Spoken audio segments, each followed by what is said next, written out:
Hey, today I'm going to tell you a little bit about the conversation I had online the other day, and I just thought it was really interesting. And this comes up often, so I just wanted to share.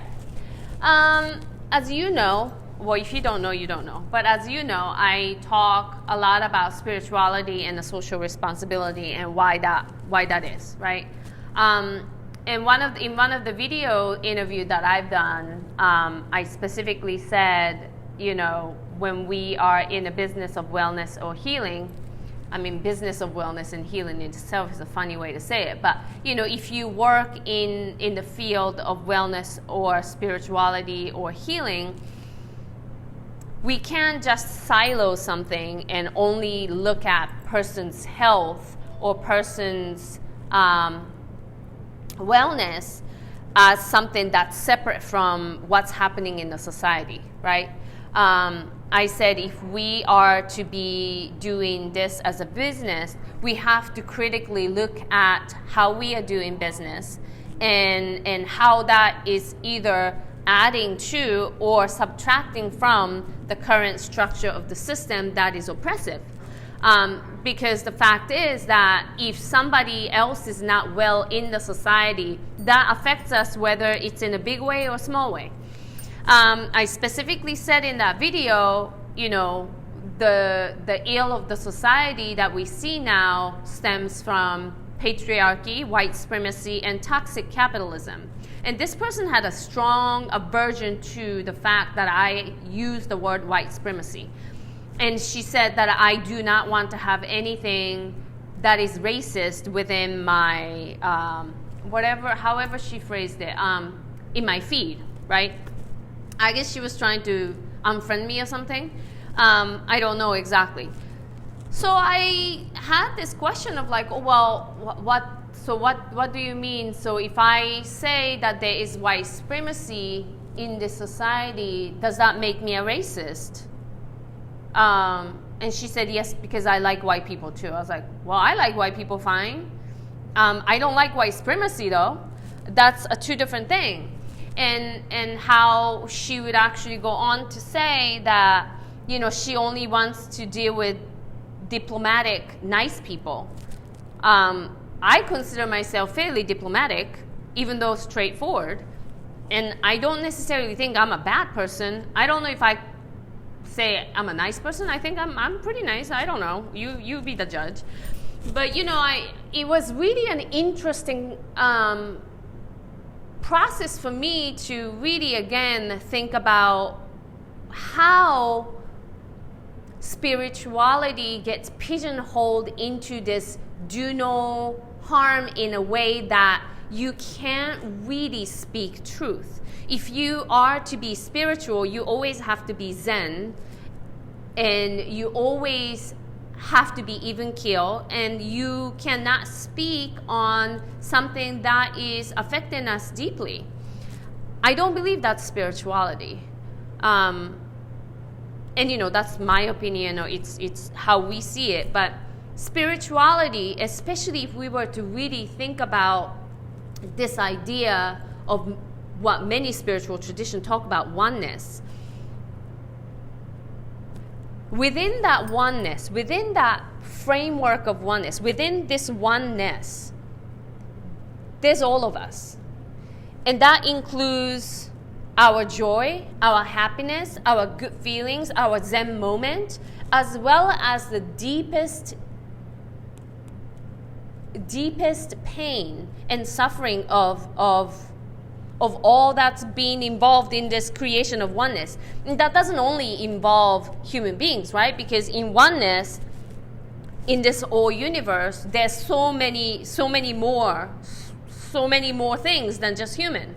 So that also includes the destruction of the natural resources, the pain of Black and brown people they have been experiencing and suffering. The fact that indigenous people's land has been stripped away, all of these are part of our oneness construct, oneness construct. Because oneness is a oneness. It's not oneness just here. It's not oneness of good vibes only.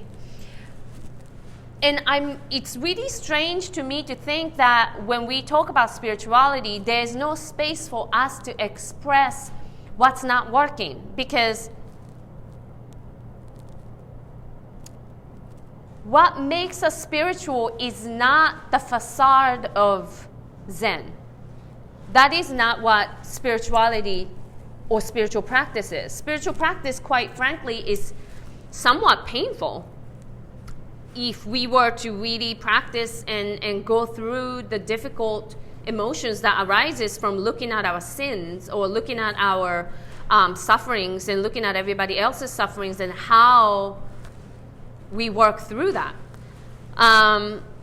So today I just wanted to share this with you, that even though we work towards being at this place of calmness and beauty and comfort, and I think we all look for that, and yes, that's what we are working on.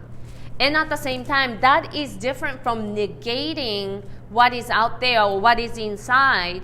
That is not that, because then we are really going with this program of, and I think this really comes from a Judeo-Christian teachings of, and I'm not knocking Judeo-Christian traditions. I think there's such a beautiful tradition in many different respects.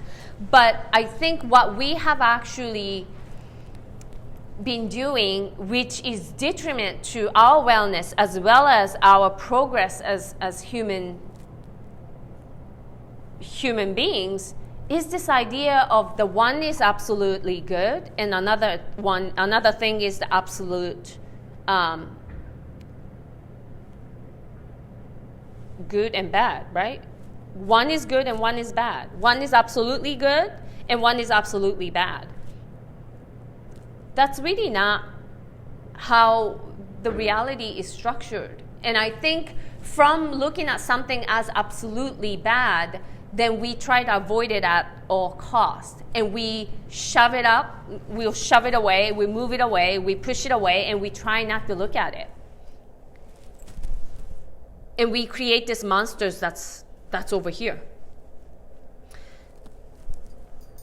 So, at the end of the day, when I'm making this video, it's not like I have a resolution of that or anything, but I was struck by these conversations and how deeply ingrained in us that, as we were to work forward and move forward in this world, we really have to change that. We really have to grapple with our framework of what's good and what's bad. It's not about good or bad.